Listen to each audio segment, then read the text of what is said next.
పూజ సమర్పయామి. ఆ విధంగా ఆ యొక్క గణాధిపతి పూజ జరిగిందండి. తదుపరి రామవారి కళ్యాణంలోకి ప్రారంభిస్తున్నారు. ముందుగా ఆయన యొక్క చరిత్ర తెలుసుకుందాం. ఈ యొక్క రామాయణం అంటే ఆయన ఎలా ఉన్నాడు, ఏ విధంగా నడుచుకున్నాడు అనేది ఆయన యొక్క రామాయణం అంతా కూడాను.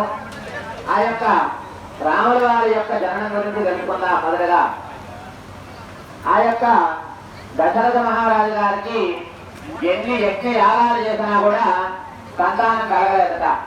ఒకనాడు ఈ యొక్క పుత్రకామేష్టి యాగం అనే ఆ యొక్క యాగం చేస్తున్నాడట.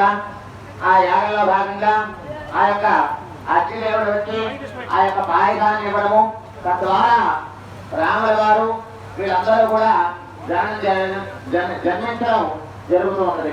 అయితే